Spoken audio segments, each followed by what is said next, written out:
Novelette بات عمر بھر کی ہے۔ مصنفہ عمیرہ احمد۔ میرا سانس ابھی تک رکا ہوا ہے، میں ایک سکتے کی عالم میں سے دیکھ رہی ہوں۔ ابھی جو کچھ ہوا ہے، اس کے بعد بھی وہ بے حد نارمل ہے، بہت پرسکون ہے، یوں جیسے کچھ ہوا ہی نہیں۔ اس نے اپنا دوپٹہ اتار کر کرسی پر پھینک دیا ہے۔ اب وہ اپنے سفید کھلے کرتے کی آستینیں فولڈ کر رہی ہے، اور پھر اس نے سٹیپس میں کٹے ہوئے شانوں پر بکھرے ہوئے ریشمی بالوں کو ہیئر بینڈ میں باندھا ہے۔ ٹیبل پر رکھے ہوئے گلاس سے پانی پینے کے بعد اب وہ فریزر سے آئس کریم نکال کر کھانے لگی ہے۔ اس کا چہرہ بالکل بے تاثر اور مطمئن ہے۔ اس کی سانولی رنگت ایک دم مجھے اجلی لگنے لگی ہے۔ اس کا عام سا چہرہ میرے لیے بہت خاص بن گیا ہے۔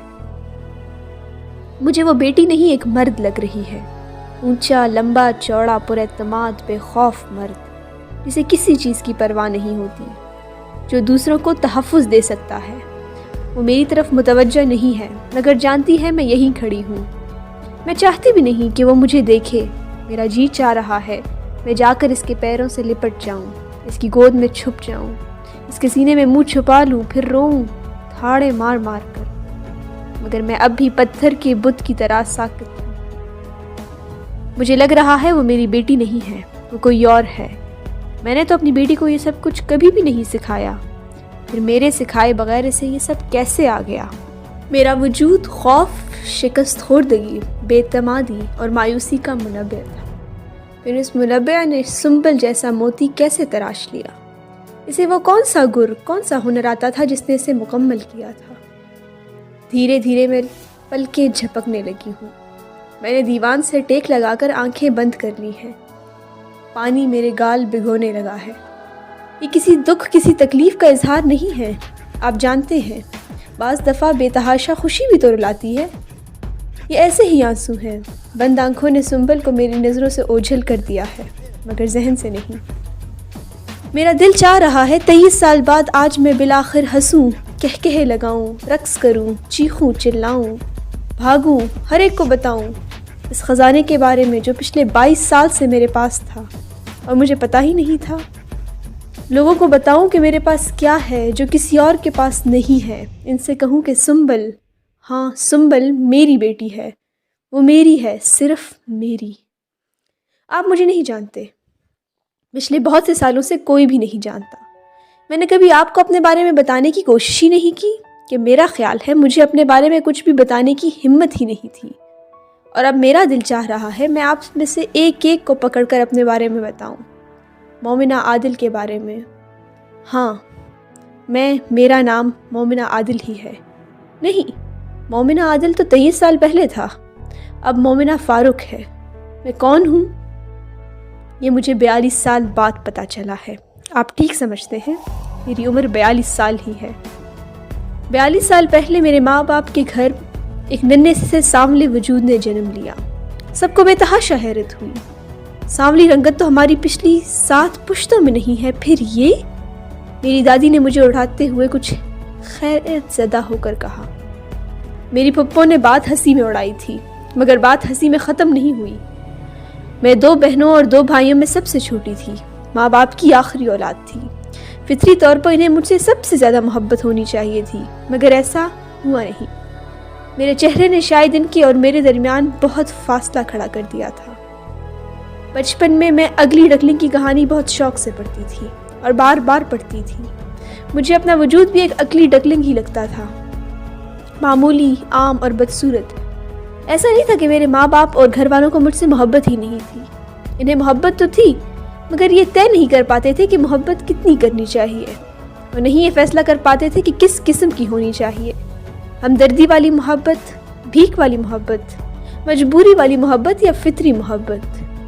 اور وہ ساری عمر ہی یہ طے نہیں کر پائے، مگر میں نے بہت کچھ طے کر لیا تھا۔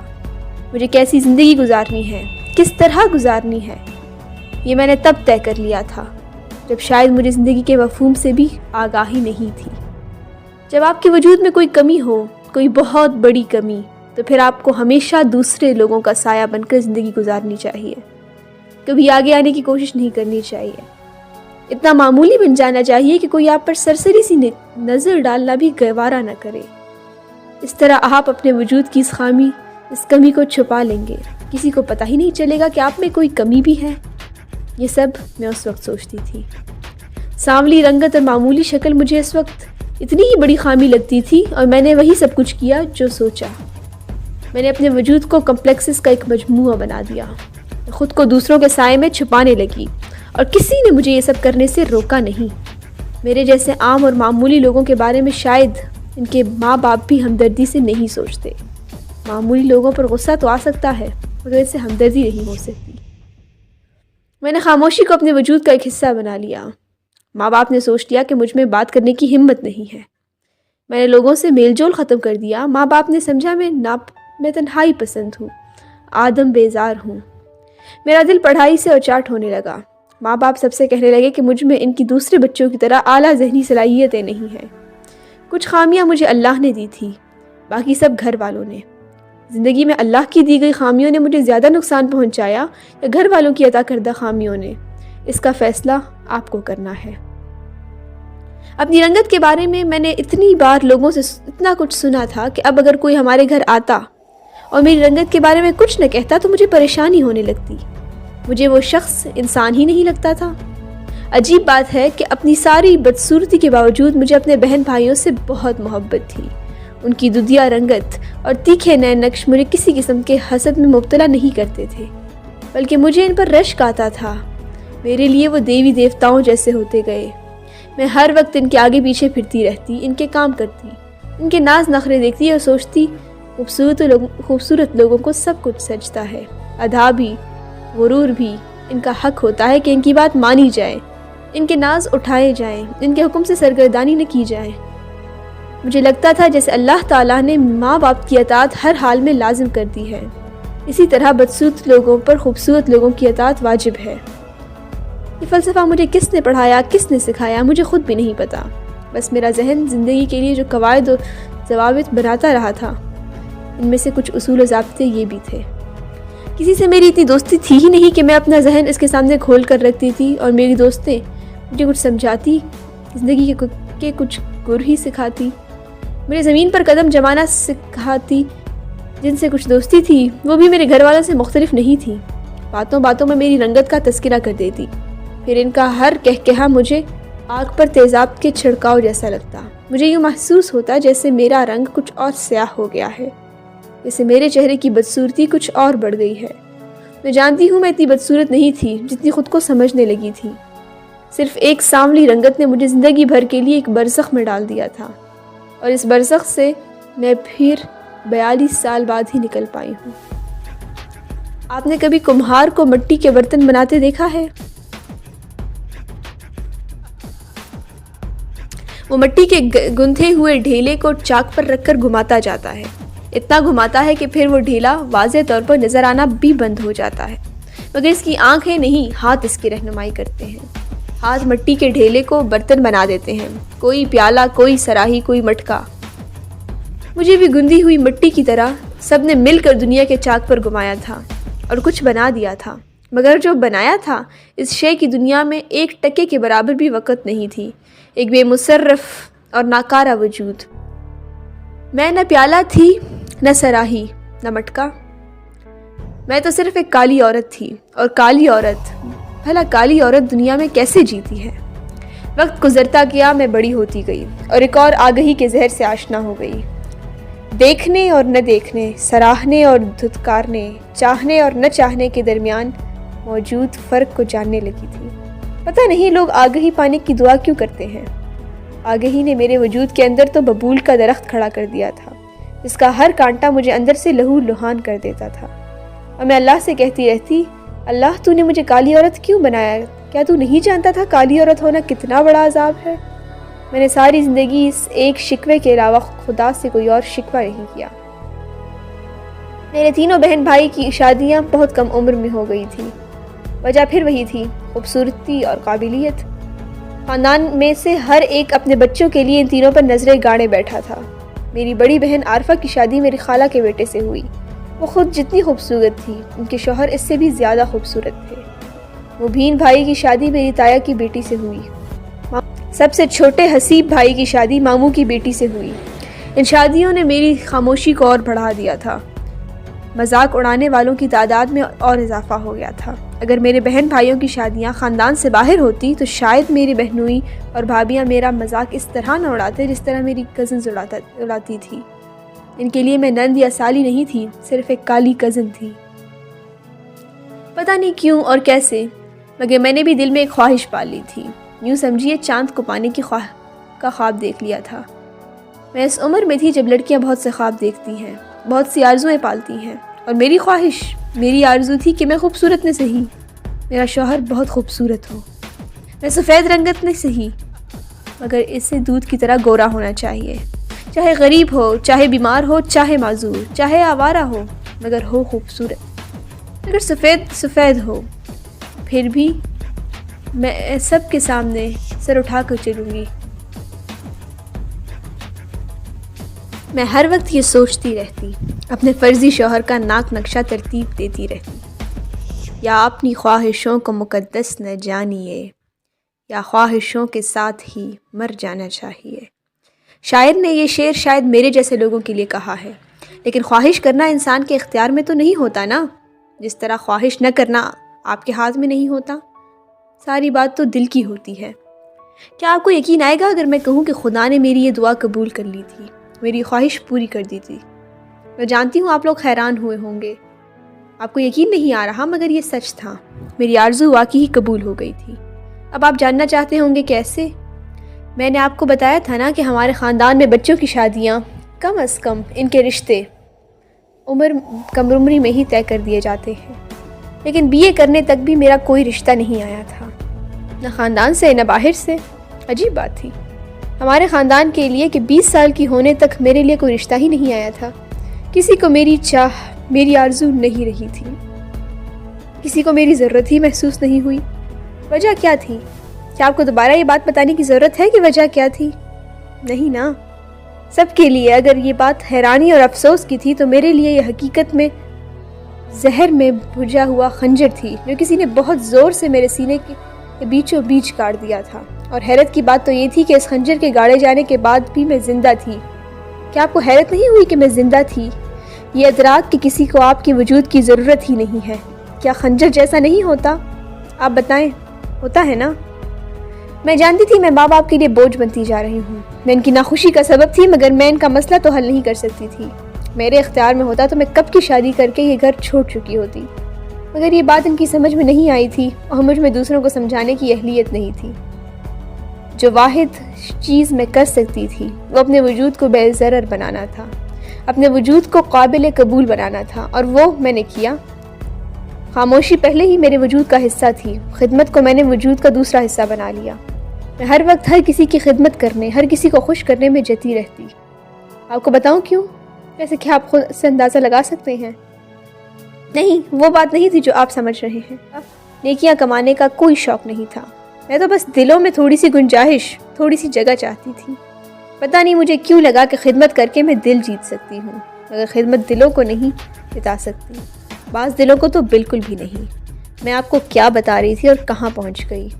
ایسا ہی ہوتا ہے، میرے ساتھ ایسا ہی ہوتا ہے۔ ہاں، تو میں آپ کو بتا رہی تھی کہ خدا نے میری خواہش پوری کر دی تھی۔ میرے والد میری شادی کے بارے میں بہت پریشان رہتے تھے، اور اس پریشانی کا اظہار انہوں نے اپنی بہن یعنی میری پھپھو سے کیا۔ پتہ نہیں انہوں نے کس طرح سے اپنی پریشانی کا اظہار کیا کہ اگلے ہی دن پھپھو اپنے اکلوتے لائق فائق اور حسین و جمیل بیٹے کا رشتہ لے کر ہمارے گھر آ موجود ہوئی۔ سکتا اگر گھر والوں کو ہوا تھا تو میں ہکا بکا میں بھی رہ گئی تھی۔ میں نے خدا سے صرف خوبصورتی چاہی تھی، اس نے تو جیسے خوبصورتی کے ہر نگینے سے مرصع کر کے مجھے عطا کر دیا تھا۔ فاروق ایک بینک میں کام کرتا تھا، اس نے MA اکنامکس کیا ہوا تھا، پورے خاندان میں وہ سب سے زیادہ خوبصورت اور قابل تھا۔ ابھی تک اس کی شادی نہیں ہوئی تھی تو اس کی وجہ یہ تھی کہ وہ خاندان میں شادی نہیں کرنا چاہتا تھا، وہ اپنی مرضی سے خاندان سے باہر کسی تعلیم یافتہ لڑکی سے شادی کرنا چاہتا تھا۔ پھپھو نے ابھی تک اس سے آزادی دی تھی کہ جب بھی اسے کوئی لڑکی پسند آئے وہ انہیں بتا دے اور وہ وہیں اس کی شادی کروا دیں گی، مگر اب وہ پتہ نہیں کیسے اس کا رشتہ میرے لیے لے کر آ گئی تھی۔ میرے گھر والوں کو اس رشتے پر کیا اعتراض ہو سکتا تھا؟ انہیں لگا کہ خدا نے ان پر بہت بڑا کرم کر دیا ہے،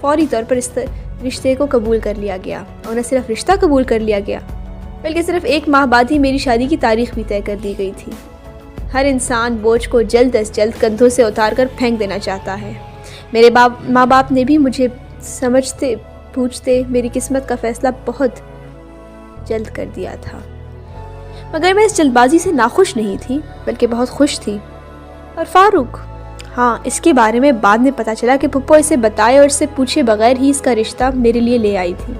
پھر جب اسے پتہ چلا تو اس نے ایک ہنگامہ کھڑا کر دیا، وہ گھر سے ہی چلا گیا تھا۔ مجھے جب یہ پتہ چلا تو میری جان جیسے سولی پر اٹک گئی تھی۔ مجھے ہر وقت یوں لگتا ہے جیسے ابھی پھپھو آئیں گی اور وہ ننھی سی انگوٹھی میری انگلی سے اتار کر لے جائیں گی جو انہوں نے نسبت طے ہونے پر پہنائی تھی، اور منگنی ٹوٹنے کی صورت میں ایک تماشا بن کے رہ جاتی۔ آپ کو پتہ ہے نا تماشا کیا ہوتا ہے؟ دن گزرتے جا رہے تھے، دونوں گھرانوں میں شادیوں کی تیاری اور دلہا کی تلاش ساتھ ساتھ جاری تھی، اور پھر فاروق بالآخر خود ہی گھر واپس آ گیا تھا۔ وجہ پھپھا کی ضد تھی۔ وہ اس کے گھر سے چلے جانے پر اتنا ناراض ہوئے تھے کہ انہوں نے اس کے سارے دوستوں میں اعلان کر دیا تھا کہ وہ اگر شادی کے دن تک گھر نہ آیا تو وہ پوری بارات کے ساتھ دلہن کے گھر کے سامنے خود کو گولی مار لیں گے۔ فاروق جانتا تھا پھپھا اپنی بات کے پکے تھے۔ وہ شادی والے دن سے پہلے ہی واپس آ گیا تھا۔ میں اس وقت بہت خود غرض ہو گئی تھی، یہ جانتے ہوئے بھی کہ وہ مجھے پسند نہیں کرتا، یہ جانتے ہوئے بھی کہ میں کسی بھی لحاظ سے اس کے برابر نہیں ہوں۔ پھر بھی میں اس کو پانا چاہتی تھی۔ رات کو ہمیشہ چاند چاہیے ہوتا ہے، میں بھی رات تھی اور وہ میرا چاند تھا۔ میں اسے کیسے چھوڑ دیتی؟ اسے پانے کی خواہش کیوں نہ کرتی؟ شادی بڑی دھوم دھام سے ہوئی۔ فاروق پھپھو کا اکلوتا بیٹا تھا۔ پھپھو کو تو اپنے ارمان پورے کرنے ہی تھے، لیکن ہمارے گھر میں بھی یہ آخری شادی تھی، اس لیے ہماری طرف سے بھی بڑی دھوم دھام کا انتظام کیا گیا۔ لوگ کہہ رہے تھے میں شادی والے دن بہت خوبصورت لگ رہی تھی۔ لوگ بہت کچھ ایسے ہی کہہ دیتے ہیں۔ خوبصورت لگنا اور بات ہوتی ہے، خوبصورت ہونا اور بات۔ فاروق کو میں خوبصورت اس لیے نہیں لگی تھی کیونکہ وہ جانتا تھا میں خوبصورت نہیں تھی۔ میرا اصل چہرہ، اصلی رنگت اس کی نظروں سے کبھی اوجھل ہی نہیں ہوا تھا۔ سب جانتے ہیں یہ شادی میری مرضی سے نہیں ہوئی، تم بھی اس سے بے خبر نہیں ہو۔ مومنہ، کیا تم کسی بھی لحاظ سے میرے قابل ہو؟ کیا تم میرے ساتھ چلتی پھرتی اچھی لگو گی؟ مجھے تو کالا لباس تک پسند نہیں ہے۔ میں کالی بیوی کے ساتھ کیسا رہوں گا؟ تمہیں قبول ہو یا نہ ہو، میں دوسری شادی ضرور کروں گا۔ تم چاہو گی تو تمہیں طلاق نہیں دوں گا، اور علیحدہ ہونا چاہو گی تو طلاق دے دوں گا۔ اس نے پہلے ہی رات مجھے یاد دلایا تھا کہ میں کون ہوں، اور بھی بہت سے جملے تھے جو اس نے کہے تھے، مگر وہ میں بھول چکی ہوں۔ نہیں، بھولی نہیں ہوں، مگر بھلا دینا چاہتی ہوں۔ اس طرح تکلیف ذرا کم ہوتی ہے۔ آپ یہ جان کر حیران ہوں گے کہ فاروق کی تلخی اور بے اعتنائی بھی اس سے میری محبت کو کم نہیں کر سکی تھی۔ اس تذلیل کے باوجود میں خوش تھی کہ وہ میرا ہے، صرف میرا۔ اس کے الفاظ نے میرے دل میں کسی خدشے کو نہیں جگایا تھا۔ میں نے سوچا تھا میں اس شخص کی اتنی خدمت کروں گی، اس سے اتنی محبت کروں گی کہ وہ میرا ہو جائے گا، میں اس کا دل جیت لوں گی۔ مگر بس دل ہی تو نہیں جیتا جاتا۔ میں نے اپنے چہرے پہ بہت سے ماسک چڑھا لیے تھے، ایک ماسک گھر والوں کے لیے، ایک ماسک سسرال والوں کے لیے، ایک ماسک فاروق کے لیے، اور ایک ماسک اپنے لیے۔ بعض دفعہ اصلی چہرہ چھپانا بہت ضروری ہو جاتا ہے۔ فاروق کا میرے ساتھ تعلق کیسے تھا میں کسی کو نہیں بتاتی تھی، اس کا کوئی فائدہ ہی نہیں تھا۔ میں سب کے سامنے یہی ظاہر کرتی کہ میں بہت خوش ہوں، بہت مطمئن ہوں، اور آپ کو سچ بتاؤں میں خوش تھی بھی۔ وہ اس وقت تک میرے حصے میں آنے والی سب سے قیمتی چیز تھا، پھر میں اسے پا کر خوش کیوں نہ ہوتی؟ وہ معمولی بات پر مجھ سے الجھ پڑتا، مجھے میری رنگت، میری شکل کے تانے دیتا، بعض دفعہ چیزیں اٹھا کر پھینک دیتا، بعض دفعہ بلند آواز سے مجھ پر چیختا چلاتا، اور کبھی زیادہ غصہ آتا تو مجھے خرچ دینا بند کر دیتا۔ مجھے یہ سب اس کی ادائیں لگتی تھیں، اس کے نخرے نظر آتے تھے۔ مجھے یہ سب برا نہیں لگتا تھا۔ اپنی عزت نفس کا گلا میں نے بھی کچھ اس حد تک گھونٹ دیا تھا کہ اس چیز نے مجھے دوبارہ تنگ نہیں کیا۔ میں اس کے آگے پیچھے پھرتی رہتی، اس کا معمولی سے معمولی کام اپنے ہاتھوں سے کرتی، اس کی گالیاں کھا کر بھی مسکراتی رہتی، اس کے چیخنے چلانے پر بھی خاموش رہتی۔ وہ ضرورت کے وقت روپے نہ دیتا تو میں دوبارہ کبھی نہ مانگتی، وہ کہیں جانے سے منع کر دیتا تو میں کسی بھی صورت وہاں نہ جاتی۔ وہ نہیں چاہتا تھا، اس لیے لوگ مجھے اس کی بیوی کی حیثیت سے جانیں۔ وہ مجھے چھپا دینا چاہتا تھا، اور میں نے اس کام میں اس کی ہر مدد کی، ہر ممکن مدد کی۔ بعض دفعہ تو مجھے اس پر ترس آیا کرتا تھا۔ آپ کو پتہ ہے نا، ترس صرف خوبصورت لوگوں پر ہی آتا ہے۔ ہاں، تو میں آپ کو بتا رہی تھی کہ مجھے اس پر ترس آنے لگتا۔ میں سوچتی کہ یہ شخص کتنا عظیم ہے جو مجھے ناپسند ہونے کے باوجود مجھے ساتھ رکھے ہوئے ہے، اپنے گھر میں پناہ دیے ہوئے ہے۔ میرے اخراجات اٹھائے ہوئے ہے، ورنہ کون ہے جو کسی ناپسندیدہ انسان کے لیے اتنا کچھ کرتا ہے۔ بعض دفعہ مجھے اس پر اتنا پیار آتا کہ میرا دل چاہتا میں اسے سجدہ کروں۔ آپ مجھے پاگل سمجھیں گے یا کفر کا فتویٰ لگائیں، مگر سچ تو یہ ہے کہ مجھے فاروق کے علاوہ اور کوئی نظر نہیں آتا تھا۔ اس پر ہر رنگ جچتا تھا۔ بعض دفعہ وہ صبح آفس جانے کے لیے تیار ہو رہا ہوتا تو میں اسے دیکھتے ہی رہ جاتی، میری نظر اس پر سے ہٹتی ہی نہیں تھی۔ پھر میں زبردستی اپنی نظر اس کے چہرے سے ہٹاتی کیونکہ مجھے ڈر لگنے لگا تھا کہ کہیں اس سے میری ہی نظر نہ لگ جائے۔ پھر مجھے اپنے وجود پر رشک آنے لگتا کہ وہ میرا ہے، مومنہ عادل کا ہے، نہیں مجھے مومنہ فاروق کہنا چاہیے۔ 2 سال اسی طرح گزر گئے۔ میری کوئی خدمت، کوئی تابعداری سے پسند نہیں آئی تھی۔ وہ پہلے بھی ناراض تھا، اب بھی اکھڑا ہوا تھا۔ پہلے بھی میں اس کے لیے بے وقت تھی، اب بھی میری ذات اس کے لیے بے مصرف تھی۔ پھر ہی دنوں میرے ہاں سنبل پیدا ہوئی تھی۔ اس کی پیدائش سے پہلے میں نے بہت سے خواب دیکھے تھے کہ شاید میری اولاد کی رنگت سفید ہوگی، اور صرف خواب نہیں، میں نے بہت سی دعائیں بھی مانگی تھی۔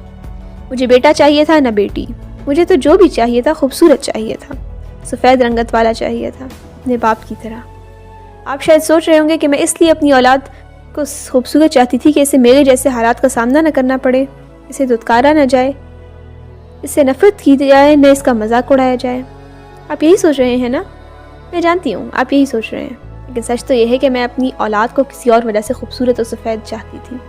فاروق کو خوبصورتی پسند تھی۔ میں نے سوچا اگر اولاد اس جیسی خوبصورت ہوگی تو وہ اس سے خود بخود محبت کرنے لگے گا، اور پھر میرے ساتھ بھی اس کا سلوک بدل جائے گا۔ یہ سب سوچنے میں میرا قصور ہی نہیں تھا۔ لوگ یہی کہتے ہیں کہ اولاد تو اچھوں کے دلوں کو بدل دیتی ہے، اور خوبصورت اولاد تو باپ کی جان ہوتی ہے۔ میں نے سوچا تھا فاروق تو پہلے ہی خوبصورتی کا دیوانہ ہے، جب خود اپنی اولاد خوبصورت ہوگی تو کیوں نہیں اس کی محبت میں گرفتار ہوگا، اولاد کے لات اٹھائے گا۔ مگر جو میں نے سوچا وہ نہیں ہوا۔ ہمیشہ ایسا ہی ہوتا، میں جو سوچتی ہوں ہوتا ہمیشہ اس کے برعکس ہے۔ سنبل بالکل میرے جیسی تھی، وہی سانولی رنگت، وہی معمولی سی شکل۔ پہلی بار تو میرا دل ہی نہیں چاہا کہ میں اس پر نظر بھی ڈالوں۔ وہ مجھے اتنی عام سی لگی تھی کہ میرے دل میں اس کے لیے ممتا کا کوئی جذبہ نہیں جاگا تھا۔ آخر اس نے اپنی شکل اور رنگت کی وجہ سے میرے بہت سے پلان تباہ کر دیے تھے۔ میں یہ بازی بھی ہار گئی تھی۔ اسے دیکھ کر میرا دل چاہتا تھا میں خوب زور سے روں۔ آخر میرا قصور کیا تھا کہ خدا مجھے اس طرح کے تحفے دے رہا تھا؟ میری طرح اسے بھی 2 نمبر کا انسان بن کر ساری زندگی گزرنی تھی، سمجھوتوں اور پچھتاووں کی زندگی۔ سنبل کی پیدائش پر کسی بھی طرف سے جوش و خروش اور خوشی کا اظہار نہیں کیا گیا تھا۔ پھپھو اور پھپھا بھی بیٹی کی پیدائش پر زیادہ خوش نہیں تھے، مگر انہوں نے کسی ناراضگی کا اظہار بھی نہیں کیا۔ فاروق کا رد عمل بھی بہت نارمل تھا۔ سنبل اس کے رویے اور زندگی میں کوئی تبدیلی لے کر نہیں آئی تھی، اور میرے لیے بھی اس کی آمد کوئی بہت بڑی خوشی ثابت نہیں ہوئی تھی۔ سب کچھ بہت عام اور معمول کے انداز میں ہونے لگا تھا۔ فاروق کبھی کبھار سنبل کو پیار کرتا، اسے اٹھاتا تو مجھے اپنا وجود دنیا کا قیمتی ترین وجود لگتا، بے قدری اور بے وقتی کا کوئی احساس باقی نہیں رکھتا کہتا، مگر اس کا پیار بہت عارضی سا ہوتا تھا۔ سنبل 1 سال کی تھی جب پھپھا کا انتقال ہو گیا تھا، اور ان کی موت کے 3 ماہ بعد فاروق نے دوسری شادی کر لی تھی۔ خاندان میں ایک ہنگامہ برپا ہو گیا تھا۔ ہمارے خاندان میں پہلی بار کسی نے ایسا کیا تھا۔ میرے بھائی فاروق کو مرنے مارنے پر تل گئے تھے، اور میرے ابو نے پھپھو سے سارے تعلقات ختم کر لیے تھے، حالانکہ اس میں ان کا قصور کوئی بھی نہیں تھا۔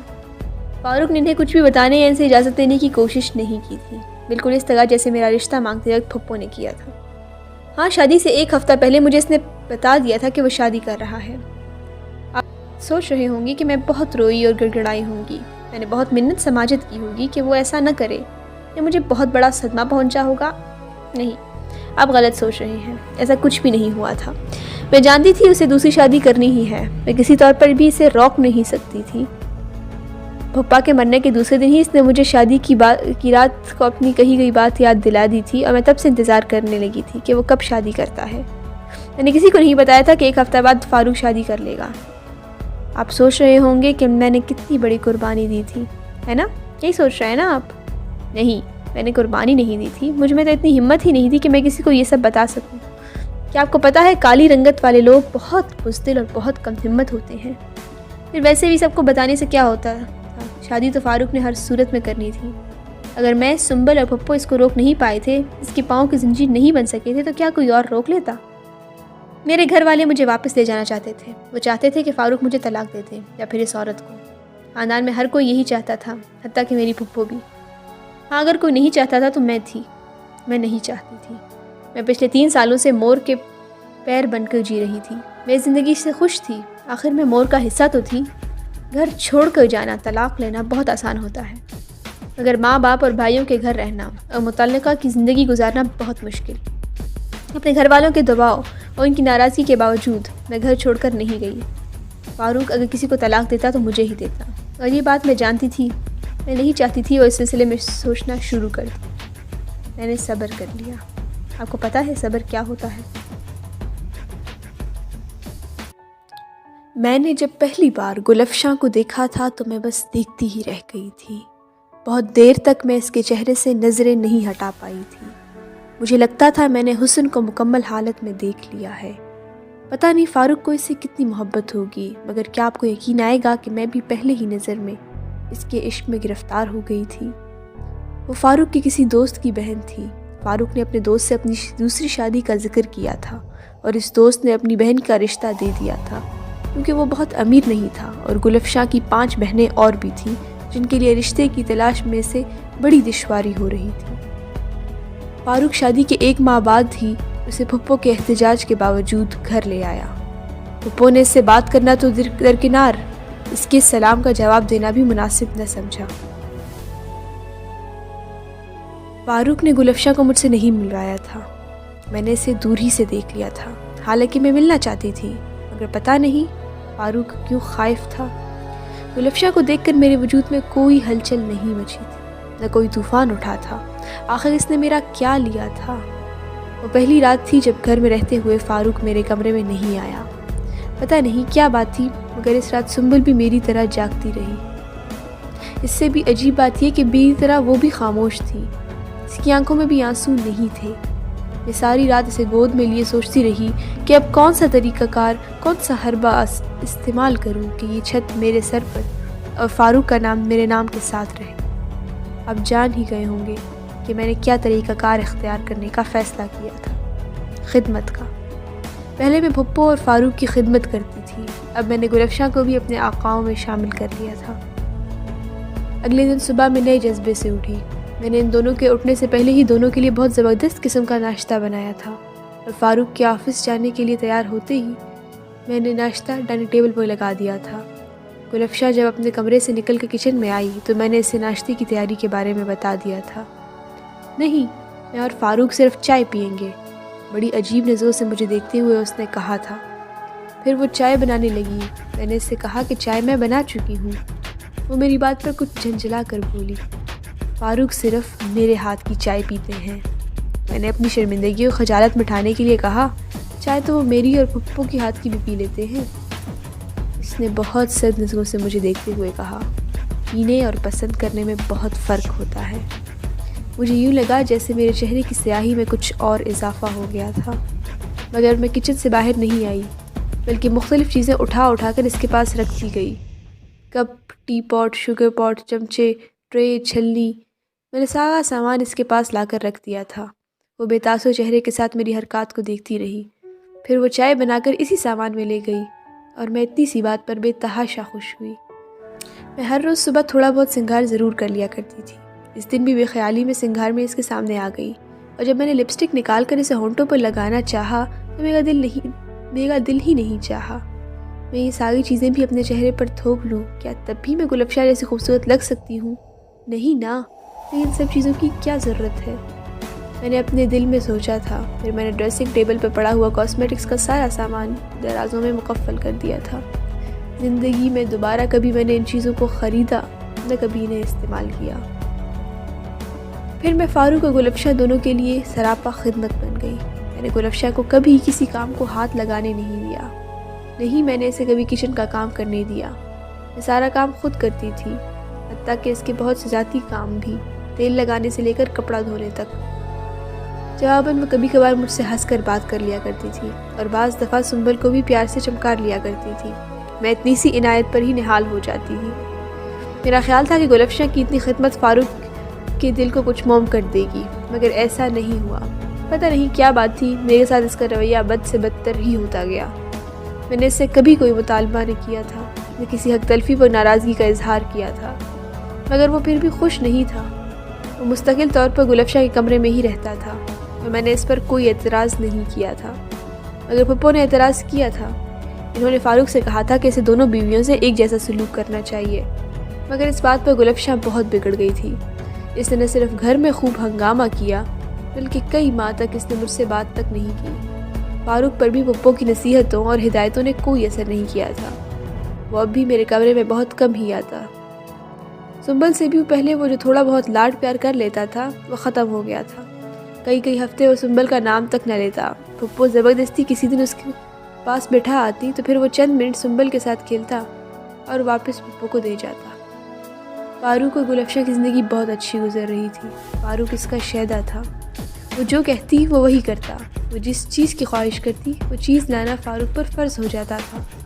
وہ ہر شام اسے کہیں نہ کہیں گھمانے لے جاتا۔ پہلے اس کے پاس ایک پرانی سی گاڑی تھی، لیکن گلفشا کے آتے ہی اس نے نئی گاڑی لے لی تھی۔ اس نے کبھی گلفشا پر کوئی پابندی نہیں رکھی تھی۔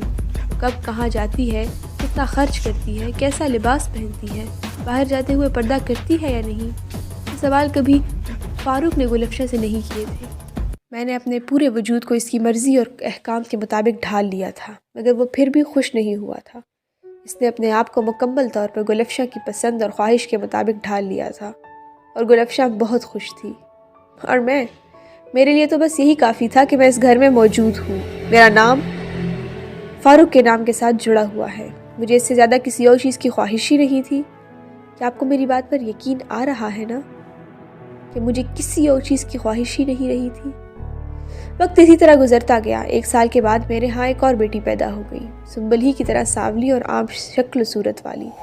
میرے کندھے اور جھک گئے تھے، بوجھ اور بڑھ گیا تھا۔ 2 بیٹیاں، دونوں سانولی، دونوں عام شکلوں والی۔ مومنہ عادل والی کہانی دوبارہ پھر دہرائی جائے گی۔ وہی نفرت، حقارت، بے قدری، بے وقتی۔ عورت ہونا بہت مشکل کام ہے، پھر کالی عورت ہونا تو سے بھی زیادہ۔ ملیحہ کو دیکھ کر میں بہت روئی تھی، مگر رونے سے کیا ہوتا ہے؟ آنسو دل کو موم کرتے ہیں نہ زمین کو سیراب۔ یہ وہ پانی ہوتا ہے جو آنکھوں سے بہتا ہے اور وجود کو گھلا دیتا ہے، پھر ایسا بار بار کرتا ہے یہاں تک کہ ذات رہتی ہے نہ وجود۔ آپ حیران ہو رہے ہوں گے نہ کہ میں فلسفہ کیسے بولنے لگی ہوں۔ جب آپ دنیا کو سمجھ جاتے ہیں مگر اپنے وجود کو نہیں سمجھ پاتے تو پھر آپ فلسفی بن جاتے ہیں، مگر میں فلسفی نہیں، کیونکہ میں دنیا کو کبھی سمجھ ہی نہیں پائی۔ شادی کے 2 سال بعد گلفشا کے ہاں بیٹا ہوا تھا، بالکل اسی کی طرح، سفید اور تیکھے نقوش والا۔ آپ کو پتہ ہے نا، خدا جب نوازنے پر آتا ہے تو بہت کچھ دیتا ہے۔ فاروق تو جیسے خوشی سے پاگل ہو گیا تھا۔ اس نے منوں کے حساب سے مٹھائی بٹوائی تھی، بڑی دھوم دھام سے اس نے اپنے بیٹے کا عقیقہ کیا تھا۔ اس نے پورے خاندان کو بلایا تھا اور پورا خاندان ہی آیا تھا، وہ بھی جو مجھ سے ہمدردی کرتے رہتے تھے، وہ بھی جو گلفشا کو ناپسند کرتے تھے، حتیٰ کہ میرے بہن بھائی بھی آئے تھے۔ عجیب بات ہے نا، مگر آپ کو تو پتہ ہی ہے دنیا میں بہت سی عجیب باتیں ہوتی رہتی ہیں۔ فاروق نے گلفشا کو تحفے میں ہیرو کا سیٹ دیا اور پورے خاندان کے سامنے گلفشا کے چہرے کی چمک مجھے اس وقت ان ہیرو سے زیادہ لگ رہی تھی۔ پتہ نہیں پھپھو کے دل میں کیا خیال آیا، انہوں نے فاروق سے کہا کہ اسے مجھے بھی کچھ دینا چاہیے۔ فاروق کو گلفشا کے چہرے پر ناگواری کی ایک لہر ابھری تھی، پھر اس نے جیب سے 500 روپے نکال کر میری طرف بڑھا دیے۔ تم کوئی سوٹ لے لینا، اس نے کہا تھا۔ میں نے وہ روپے لے لیے۔ میں اس پر بھی خوش تھی، بہت خوش۔ گلفشا حسن تھی، حسن کو سنگھاؤ چاہیے۔ میں بدصورت تھی، میرے لیے یہی کافی تھا کہ میرا وجود کسی اچھے کپڑے سے ڈھک دیا جائے۔ مجھے کسی بات پر اعتراض نہیں تھا۔ کیا آپ کو پتہ ہے اعتراض کیا ہوتا ہے؟ سنبل 4 سال کی ہونے والی تھی۔ میں اسے اب اسکول میں داخل کروانا چاہتی تھی، کسی بہت اچھے اسکول میں۔ جب میں نے فاروق سے اسے اسکول بھیجنے کی بات کی تو اس نے کہا کہ وہ چند دنوں تک 2-4 اچھے اسکولوں کے فارمز وغیرہ لا کر دیکھے گا، پھر طے کرے گا کہ سنبل کو کہاں داخل کروانا ہے۔ میں مطمئن ہو گئی، مگر دوسرے دن اس نے بڑے اکھڑے انداز میں کہا کہ سنبل کو محلے کے کسی اسکول میں داخل کرا دو، کیونکہ وہ کوئی مہنگا اسکول افورڈ نہیں کر سکتا۔ مجھے دھچکا لگا تھا، وہ برانچ مینیجر تھا، وہ اسے اچھے اسکول میں بھیجنا افورڈ نہیں کر سکتا تھا۔ وہ مجھے ہر ماہ صرف 1000 روپے دیتا تھا۔ وہ گلفشا کو کتنے روپے دیتا تھا میں نہیں جانتی، مگر اسے وہ 1000 تو بالکل نہیں دیتا تھا۔ اسے وقتاً فوقتاً زیورات بنوا کر دیتا رہتا تھا، اور وہ ہفتے میں 1-2 بار شاپنگ پر بھی ضرور جاتی، اور جب آتی تو سامان سے لدی پھندی ہوتی۔ پھر بھی اس کے پاس اپنی بیٹی کے لیے فالتو روپے نہیں تھے۔ پہلی دفعہ میرے دل میں ملال پیدا ہوا، اگر یہ بیٹیاں نہ ہوتی بیٹے ہوتے تو کیا پھر بھی وہ یہی کہتا؟ کہ اگر یہ مغیث کی طرح خوبصورت ہوتی کیا پھر بھی وہ یہی کہتا؟ میں 2 دن تک یہی سوچ کر دلگیر ہوتی رہی۔ پھر میں نے سنبل کو گھر کے پاس ایک اسکول میں داخل کروا دیا تھا۔ اسکول کی فیس 200 روپے تھی۔ اس اسکول میں داخل کرواتے ہی میرے اخراجات بڑھ گئے تھے۔ میں نے ایک دن فاروق سے کہا کہ وہ مجھے تھوڑے زیادہ روپے دے دیا کرے، کیونکہ 1000 روپوں سے میرا گزارا نہیں ہوتا، مگر وہ میرے مطالبے پر ایک دم بگڑ گیا تھا۔ کیوں نہیں ہوتا؟ تم اتنے روپے کس چیز پر خرچ کرتی ہو جبکہ سب کچھ تو گھر میں لا کر دیتا ہوں؟ اپنی عیاشیاں کم کرو کہ تو روپے بہت کافی ہوں گے، اور میرے پاس کوئی حرام کے روپے نہیں ہے کہ تم منہ پھاڑ کر مانگو اور فوراً نکال کر میں کہیں سے لا دوں۔ اس کا لہجہ اتنا تلخ اور آواز اتنی بلند تھی کہ میں چپ رہ گئی۔ پھر میں نے اسے دوبارہ رقم بڑھانے کا مطالبہ نہیں کیا۔ میں محلے کے چھوٹے چھوٹے بچوں کو ٹیوشن پڑھانے لگی۔ شروع میں وہ اس بات پر بھی بہت ناراض ہوا تھا، مگر پھر گل افشاں نے پتہ نہیں اسے کیا سمجھایا تھا، مگر یہ ہوا کہ اس نے مجھے اجازت دے دی تھی۔ تو ٹیوشن والے بچوں کی تعداد بڑھتی ہی گئی، مگر میں خوش نہیں تھی۔ کیا آپ کو پتہ ہے رزق حلال کمانے کے باوجود میں خوش کیوں نہیں تھی؟ اگلے سال میرے ہاں بیٹا پیدا ہوا، ایک بار پھر سانولی رنگت اور عام شکل والا بیٹا، مگر اس بار میں بہت خوش تھی۔ میرے پاؤں جیسے زمین پر ٹک ہی نہیں رہے تھے۔ مجھے لگ رہا تھا اللہ نے مجھے بیٹا نہیں اپنی پوری کائنات اٹھا کر دی تھی۔ میرا خیال تھا فاروق اب تو بہت خوش ہوگا، مگر آپ کو پتہ ہے وہ خوش نہیں ہوا تھا۔ اس کا رد عمل ویسے ہی تھا جیسے سنبل اور ملیحہ کی پیدائش پر تھا۔ اس نے حذیفہ کی پیدائش پر مجھ سے کہا تھا کہ اب وہ اور بچے نہیں چاہتا، 3 بچے کافی ہیں، میں اس کا بوجھ اور ذمہ داریاں نہ بڑھاؤں۔ حذیفہ کی پیدائش کے چند ماہ بعد گل افشاں کے ہاں بھی ایک اور بیٹا پیدا ہوا، مغیث کی طرح۔ ایاز کی پیدائش پر بھی فاروق نے بہت دھوم دھام سے عقیقہ کیا تھا۔ اس بار اس نے گل افشاں کو سونے کی 12 چوڑیاں بنوا کر دی تھیں۔ اسے سنبل، ملیحہ اور حذیفہ کی پرواہ تک نہیں تھی، مگر مغیث اور ایاز پر وہ جان چھڑکتا تھا۔ جیسے کھلونے وہ انہیں خرید کر دیتا تھا، جیسے کپڑے وہ ان کے لیے لے کر آتا تھا، ویسے کپڑے اور کھلونے میرے بچوں کے پاس نہیں تھے۔ سنبل بڑی ہو رہی تھی۔ بعض دفعہ مغیث یا ایاز کا کوئی کھلونا دیکھ کر مچل جاتی، مگر میں اسے کوئی سستا کھلونا دلوا کر بہلا دیتی۔ 2 سال بعد میں نے اپنے زیور بیچ کر بینک میں رقم جمع کروا دی تھی اور سنبل کو ایک بہتر اسکول میں داخل کروا دیا تھا۔ گل افشاں نے بھی مغیث کو شہر کی سب سے مہنگی مونٹیسری میں داخل کروا دیا تھا۔ مجھے کوئی شکوہ نہیں ہوا، شکوہ کرنے سے کیا ہوتا ہے؟ انہی دنوں پھپھو کی ڈیتھ ہو گئی۔ پھپھو کی وفات کے بعد فاروق نے چھت پر ایک کمرہ، کچن، باتھ روم اور اسٹور بنوا دیا تھا اور مجھ سے کہا کہ میں اوپر شفٹ ہو جاؤں کیونکہ نیچے جگہ کم ہے۔ 15 مرلے کے اس بنگلے میں گل افشاں اور فاروق کے لیے اگر جگہ کی کوئی تنگی تھی تو وہ میرے ایک کمرے کی وجہ سے تھی۔ میں نے کوئی اعتراض نہیں کیا۔ افشاں اب اپنا کھانا الگ سے پکاتی اور میں اپنا الگ سے، لیکن صفائی کا سارا کام نیچے بھی میں ہی کرتی تھی اور مجھے کبھی اس بات پر شکایت نہیں ہوئی، بلکہ میں خوش تھی کہ میں فاروق اور گل افشاں کے لیے کچھ نہ کچھ تو کرتی ہی ہوں۔ وقت اسی طرح گزرتا گیا۔ مغیث اور ایاز کے بعد گل افشاں کے ہاں 2 اور بیٹے عزیر اور رافع پیدا ہوئے۔ خوش قسمت تھی کیونکہ اس سے شاید فاروق کو پروموشن ملنا شروع ہو گئی تھی اور لگاتار اس کی پروموشن ہوتی چلی گئی تھی۔ سنبل کے بعد میں نے ملیحہ اور حذیفہ کو بھی اسکول میں داخل کروا دیا تھا، مگر گل افشاں کے بچوں اور میرے بچوں کے اسکول میں زمین آسمان کا فرق تھا۔ تب بھی میں پرسکون تھی کہ کم از کم میں اس قابل تو ہوں کہ اپنے بچوں کو اسکول بھیج سکتی ہوں۔ پتہ نہیں کیا بات تھی کہ میرے تینوں بچے پہلے ہی دن سے تعلیم میں بہت اچھے تھے، خاص طور پر سنبل۔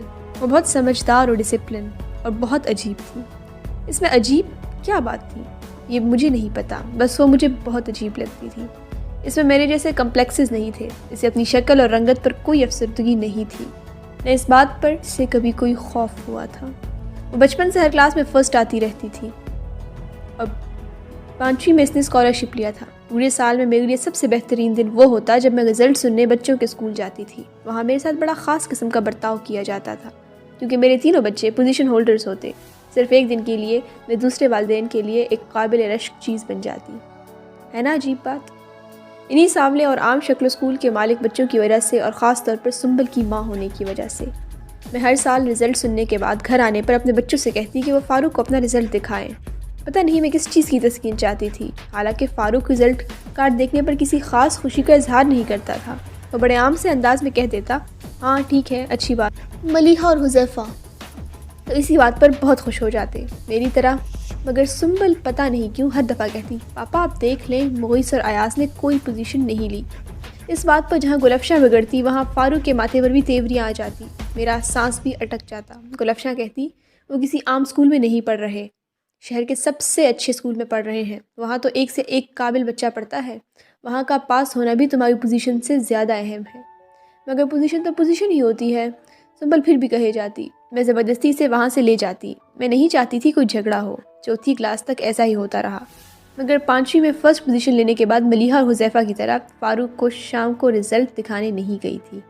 جب میں نے اسے فاروق کے پاس جانے کے لیے کہا تو اس نے بڑی لاپرواہی سے کہا، پاپا کو رزلٹ دکھانے سے کیا ہوگا، میرا گریڈ تو نہیں بڑھ جائے گا۔ میں اس کی بات پر حیران رہ گئی تھی۔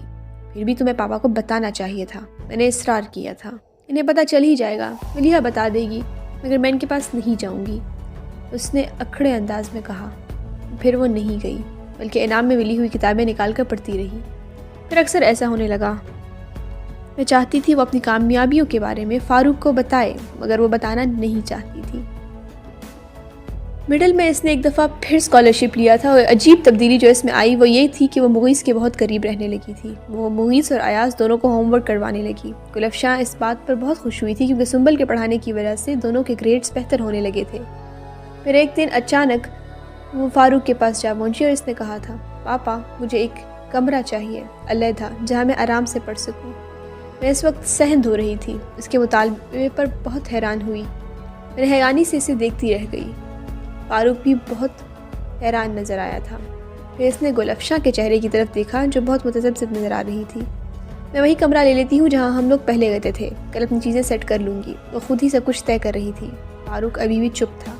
وہاں تو میں نے کچھ سامان رکھوایا ہے، کمرہ تو نیچے کوئی بھی خالی نہیں ہے، ورنہ میں تمہیں ضرور دے دیتی۔ گلفشاں اچانک بولی تھی، آنٹی میں وہ سامان ساتھ والے کمرے میں رکھ دوں گی، یا چلیں وہ سامان وہیں رہنے دیں، کیونکہ میرا کون سا بہت سا سامان ہے جو مجھے وہاں رکھنا ہے، بس کتابیں ہی تو ہیں۔ یہ کہہ کر زیادہ دیر وہاں رکی نہیں تھی، بلکہ اوپر چلی گئی تھی۔ گلفشاں کے تیور بہت بگڑے ہوئے تھے مگر وہ خاموش تھی۔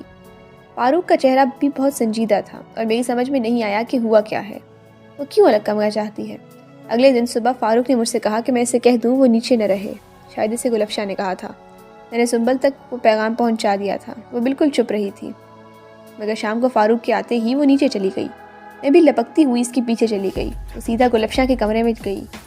مجھ میں اتنی ہمت نہیں تھی کہ اس کے کمرے میں چلی جاتی، وہیں دہلیز کے باہر ہی رک گئی۔ پاپا کیا آپ نے مجھے الگ کمرہ دینے سے انکار کر دیا ہے؟ وہ بلند آواز میں فاروق سے پوچھ رہی تھی۔ ہاں، کیونکہ نیچے کوئی کمرہ خالی نہیں ہے، اور ویسے بھی اتنی بڑی نہیں ہوئی تم کہ تمہیں الگ کمرہ۔ سنبل نے باپ کی بات کاٹ دی تھی، یہ ہمت میں کبھی نہیں کر سکتی تھی۔ مغیث اور ایاز بھی تو چھوٹے ہیں، آپ نے انہیں الگ کمرہ کیوں دیا ہے؟ وہ لڑکے ہیں اور تم لڑکی ہو، اس قسم کی فضول باتیں دوبارہ کرنے کے لیے میرے پاس مت آنا۔ میں نے بس ایک دفعہ کہہ دیا ہے کہ تم اوپر ہی رہو گی تو بس تم اوپر ہی رہو گی۔ فاروق اس بار اسے غصے سے ڈانٹ رہا تھا۔ ٹھیک ہے، اگر آپ نیچے مجھے اور ملیحہ کو ایک کمرہ بھی نہیں دے سکتے تو پھر آپ امی سے نیچے والے حصے کی صفائی بھی نہ کروائیں، پھر آپ ان سے کام کیوں کرواتے ہیں؟ وہ باپ سے خائف نہیں ہوئی تھی۔ چند لمحوں کی خاموشی کے بعد مجھے گلفشاں کی تیز آواز سنائی دی، وہ اپنی مرضی سے کام کرتی ہیں، ان سے کوئی کہتا نہیں ہے، اور اگر وہ صفائی کر دیتی ہیں تو کوئی احسان نہیں کرتی، تم لوگ بھی آخر اس گھر میں ہی رہتے ہیں۔ لیکن ہم لوگ اوپر رہتے ہیں اور آپ بھی تو یہیں رہتی ہیں، کیا آپ نے کبھی ہمارے چھت والے حصے کی صفائی کی ہے؟ پھر امی کیوں کریں؟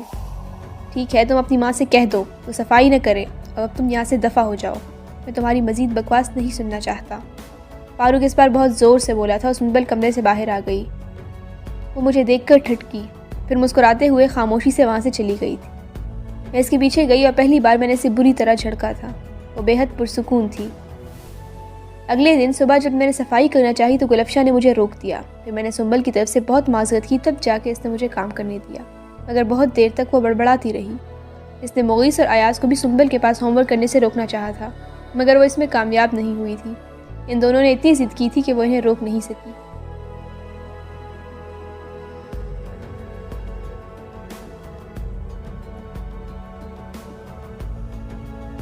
سنبل نے میٹرک میں بھی نہ صرف اسکول میں ٹاپ کیا تھا بلکہ بورڈ میں بھی اس کی تیسری پوزیشن تھی۔ ایک دم خاندان میں سے ہر ایک کی زبان پر سنبل کا نام آ گیا تھا۔ میں سنبل کو دیکھتی تو حیران ہوتی رہتی. اسے کسی قسم کا کوئی احساس کمتری نہیں تھا، نہ سانولی رنگت کا نہ عام سی شکل کا. اس میں بڑا عجیب سا اعتماد تھا. خاندان میں سے کوئی بھی آتا وہ بڑی روانی سے ان سے باتیں کرتی چلی جاتی، چاہے وہ کوئی اس کا ہم عمر ہوتا یا اس سے بڑا. وہ اٹھی ہوئی ٹوڑی اور آنکھوں میں آنکھیں ڈالے بہت سنجیدگی سے بات کرتی رہتی. پہلی دفعہ مجھے احساس ہوا کہ لوگ اس سے بات کرتے ہوئے مرعوب ہو جاتے ہیں. اس کی گفتگو میں اتنی ہی روانی اور لہجے میں ایسا ہی اعتماد تھا. پھر ایک عجیب بات ہوئی. فاروق سنبل پر توجہ دینے لگا. شاید اس کی وجہ وہ تعریف تھی جو مختلف لوگوں سے اس کے بارے میں سنتا رہتا. وجہ جو بھی تھی، مگر وہ اکثر کسی نہ کسی بہانے سے سنبل سے بات کرتا رہتا. اس کی میٹرک کے رزلٹ کے بعد میں نے خاندان کے لوگوں کو ایک پارٹی دی تھی. اس دن غیر معمولی طور پر فاروق بھی بہت خوش تھا. پارٹی کا پورا انتظام اسی نے کیا تھا. میں بھی اس دن بہت خوش تھی، مگر سنبل بہت سنجیدہ تھی. پھر پارٹی کے دوران ہی جب سنبل کی آئندہ تعلیم کا ذکر ہوا تو فاروق بہت پرجوش انداز میں کہنے لگا کہ وہ آگے بھی سائنس ہی رکھے گی اور میڈیکل کی فیلڈ کی طرف جائے گی. مگر سنبل نے ایک کہے کے ساتھ کہا، آپ پڑھنے کے لیے ایک کمرہ نہیں دے سکتے، میڈیکل کے لیے لاکھوں روپیہ کیسے دیں گے؟ ایک دم ہر طرف جیسے خاموشی چھا گئی تھی. فاروق کا چہرہ سرخ ہو گیا تھا. سب لوگوں کی مانی خیز نظریں اس کے چہرے پر مرکوز تھی. فاروق کمرے سے اٹھ کر چلا گیا تھا. پارٹی ختم ہونے کے بعد میں نے سنبل سے پوچھا کہ اس نے اس طرح کی بات کیوں کی، اور وہ بھی سب لوگوں کے سامنے، مگر اس نے میری بات کا کوئی جواب نہیں دیا. سنبل نے ایف اے میں اکنامکس لے لی تھی. وقت اسی طرح گزر رہا تھا. سنبل نے ایف اے کرنے کے بعد بی اے میں داخلہ لے لیا تھا، اور اس کے پیچھے پیچھے ملیحہ اور حذیفہ نے بھی فاروق کی خواہش کو رد کرتے ہوئے ایف اے میں اکنامکس ہی رکھی. فاروق نے ان دنوں شہر کے ایک پوش علاقے میں گھر کی تعمیر شروع کروائی تھی. مکان کی تعمیر میں 1 سال کا وقت لگا تھا، اور وہ بنگلہ تیار ہونے کے بعد وہ گلفشا کے ساتھ وہاں شفٹ ہو گیا تھا. یہ ہم سب کے لیے ایک شوق تھا، کیونکہ ہمارا خیال تھا وہ ہمیں بھی ساتھ لے کر جائے گا. اس سے بھی بڑا شوق ہمیں تب لگا جب اس نے گھر کی نچلی منزل کرائے پر چڑھا دی تھی. میں پہلے کی طرح اب بھی خاموش رہی تھی، مگر سنبل نہیں. اس نے فاروق سے بہت بحث کی، اور اس بحث کا نتیجہ یہ ہوا تھا کہ وہ ناراض ہو کر چلا گیا. اس کے جانے کے بعد جب میں نے سنبل کو کچھ کہنے کی کوشش کی تو اس نے بڑے ترش لہجے میں میری بات کاٹ دی. امی پلیز، آپ کچھ مت کہیں. ساری عمر شوہر کے سامنے خاموشی کے ساتھ گزاری ہے، تم پھر ہمارے سامنے یہ تقریریں کیوں؟ آپ نے اپنی زندگی اپنے طریقے سے برباد کی، اب ہمیں اس کو اپنے طریقے سے سنوارنے دیں. جو ہمارا حق ہے اس کے لیے آپ اگر نہیں لڑ سکتی تو ہمیں لڑنے دیں. زندگی میں پہلی دفعہ اس نے مجھ سے اتنی تلخی سے بات کی تھی. میں تو بس جیسے گمسم ہو کر رہ گئی. فاروق نے حسب معمول ناراض ہو کر جانے کے بعد اگلے ماہ خرچ کے لیے روپے نہیں بھیجے. جب پہلی تاریخ کو گزرے ہوئے 1 ہفتہ گزر گیا تو ایک دن سنبل نے مجھے کچھ روپے لا کر تھما دیے. میرے پوچھنے پر اس نے بتایا، یہ خرچ کے روپے ہیں، پاپا سے لائے ہوں. میں مطمئن ہو گئی، مگر شام کے وقت اچانک فاروق گھر آ گیا. اس کے چہرے کے تاثرات سے مجھے اندازہ ہو گیا کہ وہ بہت غصے میں ہے. سنبل اس وقت دوپٹے کے بغیر ٹانگ پر ٹانگ رکھے ایزی چیئر میں جھولتے ہوئے کتاب پڑھ رہی تھی. اس نے فاروق کو کمرے میں داخل ہوتے ہوئے دیکھا تھا، مگر نہ تو دوپٹہ اوڑھنے کی کوشش کی اور نہ ہی جھولا بند کیا. ہاں، کتاب بند کر دی تھی. تم نے اسے روپے لینے کے لیے میرے دفتر کیوں بھیجا تھا؟ اس نے آتے ہی سنبل کی طرف اشارہ کرتے ہوئے تیز لہجے میں مجھ سے پوچھا. میں بوکھلا کر رہ گئی. مجھے امی نے نہیں بھیجا تھا، میں خود گئی تھی، کیونکہ مجھے کچھ روپوں کی ضرورت تھی. اگر آپ خود ہی وقت پر روپے دے جاتے تو کبھی آپ کے آفس نہ جاتی. میں سنبل کی دیدہ دلیری اور اطمینان پر حیران تھی، اور فاروق غصے سے سرخ ہو رہا تھا.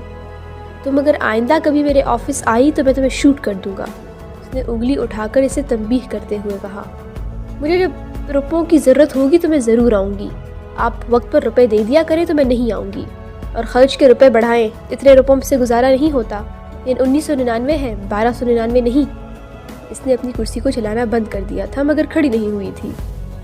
نہیں، ٹانگ پر رکھی ہوئی ٹانگ کو نیچے اتارا. فاروق ہونٹ بھینچ کچھ دیر اسے دیکھتا رہا، پھر وہاں سے چلا گیا تھا. سنبل، تمہیں کیا ہو گیا ہے؟ اس طرح کیوں کر رہی ہو؟ میں نے فاروق کے جاتے ہی اس سے پوچھا. کیا ہوا ہے امی؟ مجھے کچھ بھی تو نہیں ہوا. روپے باپ سے نہیں مانگوں گی تو اور کس سے مانگوں گی؟ اور میں نے ملیحہ اور حذیفہ سے بھی کہہ دیا ہے کہ انہیں جب بھی روپوں کی ضرورت ہو تو وہ پاپا کے آفس چلے جایا کریں. اس کا اطمینان برقرار تھا. اس نے ایک بار پھر کتاب کھول لی تھی اور کرسی پر جھولنا شروع کر دیا تھا. مجھے جھرجھری آنے لگی تھی. وہ آخر کیا چاہتی تھی اور آخر یہ سب کیوں کر رہی تھی؟ میں ٹیوشنز کر کے ان کی ضرورتیں تو پوری کر ہی رہی تھی، آخر اسے کس چیز کے لیے روپوں کی ضرورت تھی؟ میں بہت دیر تک غور سے اس کا چہرہ، جو کہ بالکل مجھ سے مشابہ تھا، دیکھتی رہی۔ رنگت بھی میری طرح ہی تھی، مگر ہاں، وہ میری طرح ہر وقت نظریں جھکائے نہیں رکھتی تھی۔ وہ ہر ایک کی آنکھوں میں آنکھیں ڈال کر باتیں کرتی تھی، چاہے وہ میں ہوں یا کوئی اور، چاہے وہ گلفشا ہوں یا پھر فاروق۔ اسے کوئی جھجک، کوئی خوف نہیں تھا۔ سانولی رنگت اور معمولی شکل کے باوجود وہ اپنے طریقے سے زندگی گزار رہی تھی، میری طرح دوسروں کی مرضی کے مطابق نہیں جی رہی تھی۔ مگر کیسے؟ یہ ہنر اس نے کیسے سیکھا تھا؟ میں نے تو اسے کچھ نہیں سکھایا تھا، میں نے تو اسے اپنے جیسے اطاعت اور فرمانبرداری سکھانے کی کوشش کی تھی۔ میرا خیال تھا کالی عورت صرف اسی طریقے سے زندگی گزار سکتی ہے، مگر اس نے دونوں چیزوں کو اٹھا کر دور پھینک دیا تھا اور دوسروں کی طرح زندگی گزارنے کی کوشش کر رہی تھی، خوبصورت لوگوں کی طرح، سفید رنگت والے کی طرح۔ میں اس کے مستقبل کے بارے میں بے حد خوفزدہ ہو گئی تھی۔ سنبل کی دوستی صرف مغیث اور ایاز کے ساتھ ہی نہیں تھی، بلکہ عزیر اور رافع کے ساتھ بھی اتنی ہی تھی۔ نہ صرف اس کی دوستی ان چاروں کے ساتھ تھی، بلکہ بعض دفعہ وہ انہیں کسی نہ کسی بات پہ جھڑک بھی دیتی تھی، اور عجیب بات ہے کہ وہ بالکل خاموشی سے اس کی جھڑکیاں سنتے ہیں۔ ان میں سے کوئی بھی آگے سے کچھ کہنے کی جرت نہیں کرتا تھا، خاص طور پر مغیث تو اس کے آگے پیچھے پھرتا تھا۔ جب سنبل کا موڈ آف ہو جاتا تو وہ بہانے سے اس سے بات کرنے کی کوشش کرتا، اس سے معافی مانگتا۔ عجیب بات ہے نا کہ وہ چاروں خوبصورت ہونے کے باوجود سنبل سے دبتے تھے، اس کی توجہ کے طالب رہتے تھے، اور گلفشا کے تمام برین واشنگ ہی انہیں سنبل سے برگشتہ نہیں کر پائی تھی۔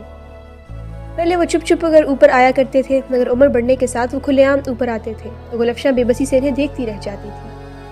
سنبل نہ صرف انہیں ان کی سالگرہ پر تحفے دیتی تھی، بلکہ دوسرے مواقع پر بھی انہیں کچھ نہ کچھ دیتی رہتی تھی۔ جواباً وہ بھی سنبل کے لیے کچھ نہ کچھ خریدتے رہتے تھے، اور بعض دفعہ ان کی کوئی چیز سنبل کو اچھی لگتی تو وہ اس کے انکار کے باوجود اسے دے کر ہی دم لیتی ہے۔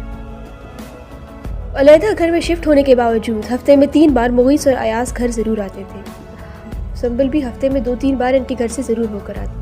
سنبل کے BA کے پیپرز ہونے والے تھے جب اس دن فاروق حسب معمول ماہانہ خرچ دینے آیا تھا۔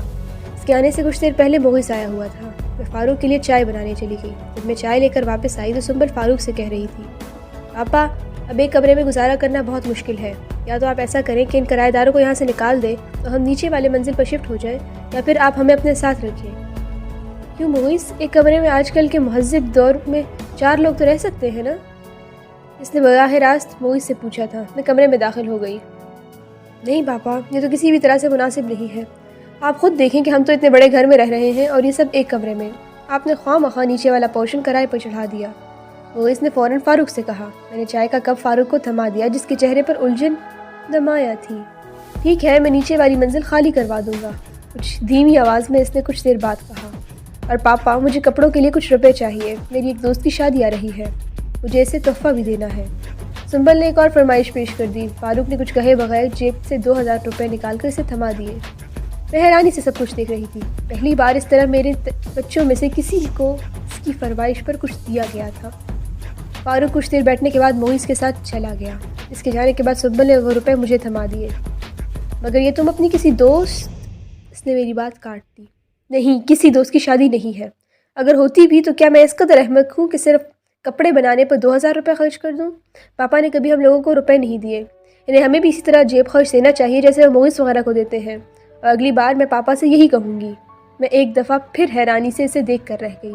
مغیث کی اس وقت وہاں موجودگی مجھے اب کوئی اتفاق نہیں لگ رہا تھا۔ سنبل نے اسے فون کر کے بلوایا تھا کہ یہ کہہ کر کہ اس نے اس کے لیے کوئی خاص ڈش بنائی ہے۔ اس نے خاص ڈش تو بنائی تھی، مگر اس کے بدلے مغیث کو استعمال کیا تھا۔ وہ جانتی تھی فاروق ہر ماہ کی پہلی تاریخ کو شام میں آتا ہے۔ میں سنبل کو سمجھ نہیں پا رہی تھی۔ اگلے ماہ اس نے اپنے اور اپنے بھائیوں کی جیب خرچ کی بات کی تھی۔ اس پر مغیث کے ساتھ ساتھ ایاز بھی تھا۔ فاروق نے خاموشی سے یہ بات بھی مان لی تھی۔ 2 ماہ کے بعد نیچے والی منزل خالی ہو گئی اور ہم لوگ نیچے شفٹ ہو گئے۔ پہلی بار وہ گھر صحیح معنوں میں مجھے اپنا لگا تھا۔ پہلی بار مجھے یوں لگا کہ میں اس گھر کی مالکن ہوں۔ پہلی بار ہر چیز پر میرا اختیار تھا۔ میں نے بچوں کو ٹیوشن پڑھانا بند کر دی تھی کیونکہ سنبل کا خیال تھا اب اس کی ضرورت نہیں تھی۔ اس نے گلفشا اور فاروق کے کمرے کو مغیث اور ایاز کے لیے مخصوص کر دیا تھا کہ اگر کبھی وہ وہاں رکیں تو اس کمرے میں ٹھہریں۔ جواباً مغیث نے اپنے گھر کا ایک کمرہ سنبل کے لیے مخصوص کر دیا تھا، اور پھر سنبل وقتاً فوقتاً ان کے گھر جاتی اور 1-2 دن کے لیے ٹہر بھی جاتی۔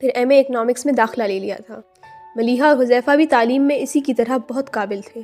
سنبل کی طرح مجھے انہیں بھی کبھی کہنا نہیں پڑا کہ وہ اپنی تعلیم پر توجہ دیں یا اپنا وقت ضائع نہ کریں۔ تبھی ایک بہت عجیب بات ہوئی۔ میرے بڑے بھائی نے اپنے بیٹے سکندر کے لیے سنبل کا رشتہ مانگا تھا۔ مجھے ان کی بات پر یقین نہیں آیا کہ سکندر بہت خوبصورت تھا، انجینئر تھا، اور سب سے بڑھ کر یہ کہ اس کی رنگت سفید تھی، اور سنبل تو میں نے سوچا شاید ایک بار پھر میری کہانی دہرائی جائے گی۔ ایک بار پھر میرے بھائی نے مجھ پر ترس کھاتے ہوئے میری بیٹی کا رشتہ مانگا ہے، اور سکندر یقیناً بے خبر ہوگا۔ سکندر پچھلے 2 سال سے کہہ رہا تھا کہ ہم اس کے لیے سنبل کا رشتہ مانگیں، مگر میں چاہتا تھا کہ سنبل آرام سے BA کر لے اور سکندر بھی اپنی جاب میں تھوڑا اسٹیبلش ہو جائے، پھر میں رشتے کی بات کروں۔ اب تو خیر سے اس کی ترقی بھی ہو گئی اور سنبل کا BA بھی مکمل ہونے والا ہے، اس لیے بہتر ہے دونوں کی منگنی کر دی جائے، 1 سال بعد شادی کر دیں گے۔ مجھے اپنے بھائی کی بات پر یقین نہیں آیا تھا۔ سکندر نے خود رشتہ مانگا ہے، بھلا یہ کیسے ہو سکتا ہے؟ سکندر کیوں ایک سانولی اور معمولی شکل کی لڑکی سے شادی کرے گا؟ میں نے سوچا اور بھائی کو وجہ بتائے بغیر انکار کر دیا۔ وہ ہکا بکا رہ گئے تھے، شاید ان کے وہم و گمان میں بھی نہیں تھا کہ میں انکار بھی کر سکتی ہوں۔ وہ بہت دیر تک مجھے سمجھانے کی کوشش کرتے رہے، میں نے ہاں نہیں کی۔ آپ حیران ہو رہے ہوں گے کہ میں اپنی ضد پر کیسے اڑ سکتی تھی، اور میں ضد کر ہی کیسے سکتی تھی؟ مجھے خود بھی نہیں پتا چلا میں نے سب کچھ کیسے کیا۔ میں نے بھائی کی بات نہیں مانی تھی، وہ مایوس ہو کر چلے گئے۔ میں نے سنبل کو بتا دیا تھا کہ میں نے سکندر کا رشتہ ٹکرا دیا ہے۔ اس نے کسی رد عمل کا اظہار نہیں کیا، صرف خاموش رہی۔ اگلے دن سکندر خود ہمارے گھر آیا۔ اس کی آمد کوئی بہت غیر معمولی بات نہیں تھی۔ وہ اکثر ہمارے گھر آیا تھا اور کافی دیر بیٹھا سنبل سے باتیں کرتا رہتا تھا۔ مجھے اس کی آمد پر کبھی اس لیے اعتراض نہیں ہوا تھا کیونکہ وہ میرے سامنے ہی مختلف معاملات پر سنبل سے بحث کرتا رہتا تھا، اور وہ بہت سنجیدہ اور سمجھدار تھا۔ بعض دفعہ جب کسی بات پر سنبل سے اس کا زیادہ اختلاف ہو جاتا تو وہ خاموشی مگر ناراضگی سے اٹھ کر چلا جاتا تو مجھے تکلیف ہوتی، کیونکہ آخر وہ میرا بھتیجا تھا۔ میں سنبل کو سمجھاتی تو وہ کندھے اچکا کر کہتی، ہر ایک کا اپنا ایک نقطہ نظر ہوتا ہے، میرا بھی ہے۔ ضروری تو نہیں ہے کہ میں اس لیے سکندر کی ہاں میں ہاں ملاتی جاؤں کیونکہ وہ ہمارے گھر کا مہمان ہے یا آپ کا بھتیجا ہے، یا پھر اس لیے کہ وہ بہت خوبصورت اور سفید رنگ کا مالک ہے۔ میں اس کے آخری جملے پر ہمیشہ چونک جاتی، وہ میرے ہی چہرے پر نظر جمائے بہت گہری آنکھوں سے مجھے دیکھ رہی ہوتی۔ مجھے لگتا ہے جیسے وہ میرا ذہن پڑھ لیتی ہے، ورنہ یہ بات تو… ویسے بھی امی، اسے کون کہتا ہے یہاں آ کر مجھ سے حالات حاضرہ اور اکنامک افیئرس پر بحث کرے؟ اور پھر اگر آپ میں دوسرے کی بات سننے کا حوصلہ نہیں ہے تو بحث کرنی ہی نہیں چاہیے۔ اگر اس بحث کا شوق ہے تو پھر ٹھیک ہے، میں اپنی ہی بات کہوں گی، چاہے اسے پسند آئے یا نہ آئے۔ وہ بڑی لاپرواہی سے میرے چہرے سے کچھ دیر بعد نظر ہٹا کر کہتی اور پھر کسی کام میں مشغول ہو جاتی۔ سکندر کا غصہ بہت جلد ختم ہو جاتا تھا۔ 2-4 دن کے بعد وہ پھر ہمارے گھر موجود ہوتا اور ایک بار پھر ایک نئے سرے سے بحث کر رہا ہوتا، مگر رشتہ بھیجنے کے بعد وہ سنبل سے کسی بحث کے لیے نہیں آیا تھا، بلکہ مجھ سے پوچھنے آیا تھا کہ میں نے انکار کیوں کیا ہے۔ میں اسے کوئی وجہ نہیں بتا سکی مگر اپنے انکار پر جمی رہی۔ وہ بہت دل برداشتہ ہو کر واپس چلا گیا۔ پھر وہ اکثر اسی بات کے لیے میرے پاس آتا رہا۔ اب وہ پہلے کی طرح سنبل سے بات نہیں کرتا تھا، بلکہ آ کر سیدھا میرے پاس بیٹھ جاتا۔ میں خاموشی سے اس کی باتیں سنتی، دلیلیں سنتی رہتی، مگر اپنا فیصلہ نہ بدلتی۔ اس دن اس کے جانے کے بعد سنبل میرے پاس آئی۔ امی، آپ اب اس قصے کو ختم کر دیں، یا تو اس رشتے کو قبول کر لیں یا پھر اسے منع کر دیں کہ وہ یہاں مت آئے۔ مجھے اس طرح ایک فضول چیز میں روز روز اپنے آپ کو گھسیٹنا اچھا نہیں لگتا۔ میں خاموشی سے اسے دیکھنے لگی، وہ خاصی بیزار لگ رہی تھی۔ ویسے آپ اس کو انکار کی کوئی مناسب وجہ کیوں نہیں بتا دیتی؟ اس نے مجھ سے پوچھا۔ وہ تمہیں خوش نہیں رکھ سکتا۔ میں نے کہا، کیوں؟ میں نے اس کے سوال پر نظریں چرا لی۔ ٹھیک ہے، پھر آپ اس سے کہہ دیں کہ اس معاملے پر دوبارہ کبھی آپ سے بات نہ کرے۔ اور ہاں امی، ایک بات آپ سے ضرور کہنا چاہتی ہوں۔ وہ میرے کمرے سے جاتے جاتے مڑ کر دروازے میں رک گئی۔ ہر سفید شخص فاروق حسن نہیں ہوتا۔ آپ جس بات سے خوفزدہ ہو کر اس رشتے سے انکار کر رہی ہیں وہ میرے لیے بالکل بے معنی ہے۔ مجھے زندگی گزارنا آتا ہے، اپنی کمزوری کو اپنی طاقت بنانا بھی جانتی ہوں۔ میرے ساتھ کوئی فاروق حسن جیسا سلوک نہیں کر سکتا۔ وہ بڑے سکون سے کمرے سے نکل گئی تھی۔ لوگ کہتے ہیں ماں اولاد کے دلوں کا حال جان لیتی ہے، مگر میرے ساتھ اس کے برعکس ہوا تھا۔ وہ میرے دل کی ہر کیفیت، ہر خوف، ہر سوال کو جانتی تھی، اور پتہ نہیں ایسا کب سے تھا۔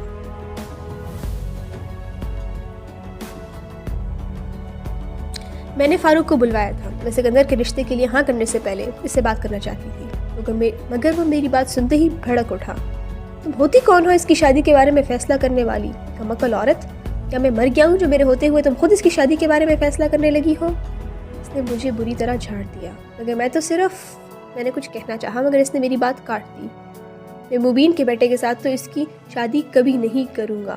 ابھی تک وہ ہنگامہ اور تماشا نہیں بھولا جو اس نے میری دوسری شادی پر کھڑا کیا تھا، اور ویسے بھی سنبل کے بارے میں فائزہ باجی 1 سال پہلے ہی مجھ سے بات کر چکی ہے۔ میں نے ہاں کر چکا ہوں کہ وہ اپنا MA مکمل کر لے، پھر میں وہاں اس کی شادی کر دوں گا۔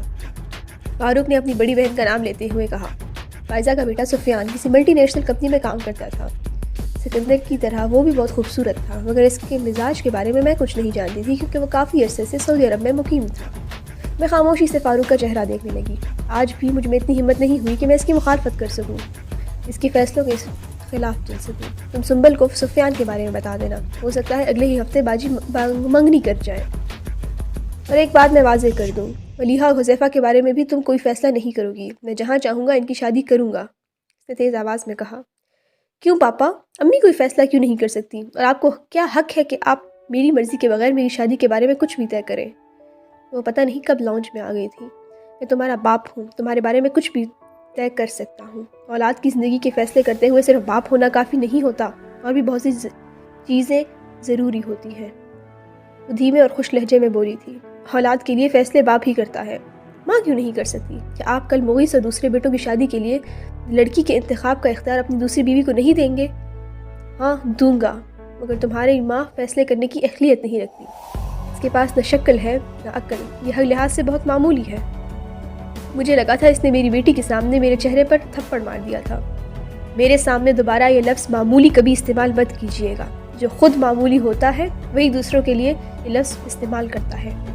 مجھ سے پوچھیں آپ اس عورت کے مقابلے میں مجھے کتنے چھوٹے، معمولی اور عام لگتے ہیں۔ میری ماں کے پاس نہ شکل ہے نہ عقل، آپ کے پاس تو تھی نا۔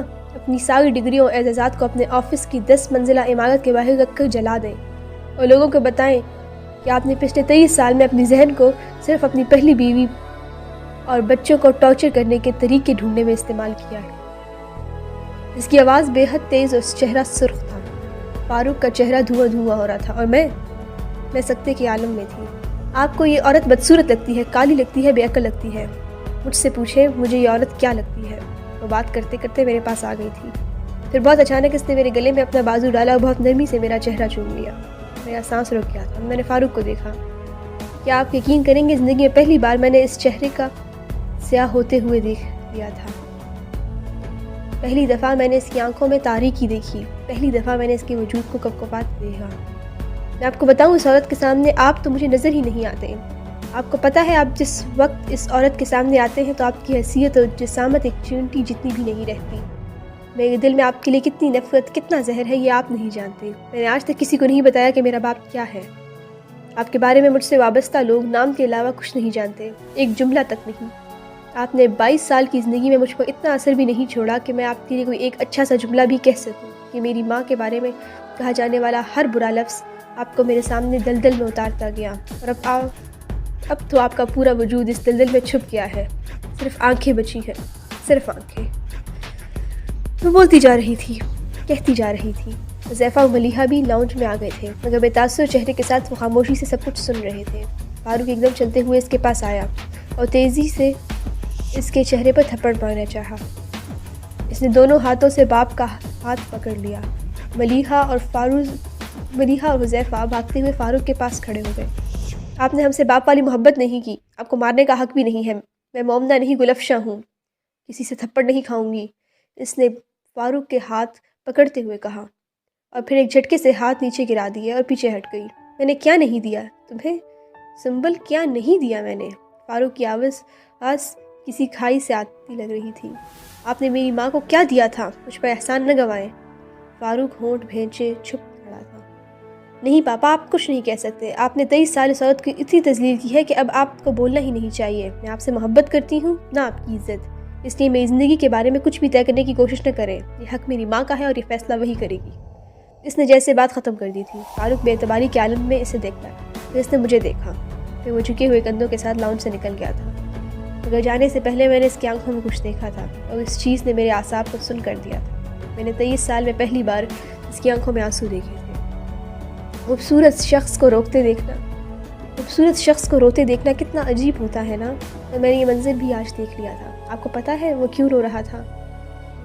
شاید آپ سوچ رہے ہوں گے کہ وہ آنسو پچھتاوے کے تھے، شاید آپ سوچ رہے ہوں گے کہ وہ آنسو تذلیل کے تھے، شاید آپ سوچ رہے ہوں گے کہ وہ آنسو دکھ کے تھے۔ نہیں، آپ غلط سوچ رہے ہیں۔ وہ آنسو سنبل کو کھونے کے تھے۔ وہ آنسو صرف اس لیے امڑے کہ سنبل نے مومنہ کو فاروق پر ترجیح دی تھی۔ ہاں میں جانتی ہوں، فاروق ہم میں سے کسی کو نہ صحیح مگر سنبل کو ضرور چاہتا تھا، کسی کالی اور معمولی شکل کی سنبل۔ مگر یہ بات میری سمجھ میں نہیں آ رہی تھی کہ سنبل نے ایک خوبصورت اور سفید باپ کے بجائے ایک کالی اور بدصورت ماں کا انتخاب کیوں کیا؟ اس نے اس کی بات ماننے سے کیوں انکار کر دیا؟ آپ بتائیں، کیا ایسا ہو سکتا ہے کہ کوئی ایک معمولی اور سانولی رنگت والا شخص کسی خوبصورت اور سفید رنگت والے کی بات ماننے کے بجائے کسی بدصورت اور کالی رنگت والے کی بات مانے؟ عجیب بات ہے نا؟ آج ایسا ہی ہوا تھا، اور اب میں اس دیوار کے ساتھ کھڑی سوچ رہی ہوں کہ چند منٹوں پہلے آخر یہ ہوا کیا ہے، اور میرا دل چاہ رہا ہے کہ میں سنبل سے پوچھوں کہ میں نے زندگی کے 23 سال صحیح گزارے ہیں یا غلط، مگر میں جانتی ہوں وہ کہے گی، امی آپ نے زندگی کو بہت غلط طریقے سے گزارا۔ کالا یا عام شکل کا ہونا کوئی ایسا جرم یا گناہ نہیں کہ انسان اپنی سارے حقوق سے دستبردار ہو کر خوبصورت لوگوں کی غلامی کرنے لگے۔ میں جانتی ہوں وہ کہیں گی، کالا رنگ اتنا بڑا عیب نہیں ہوتا کہ انسان اپنے وجود کو چھپانے لگے، یہ اتنی بری چیز نہیں ہوتی کہ آپ اپنی پوری زندگی کو رنگ کے ارد گرد ہی گردش کرتے رہیں۔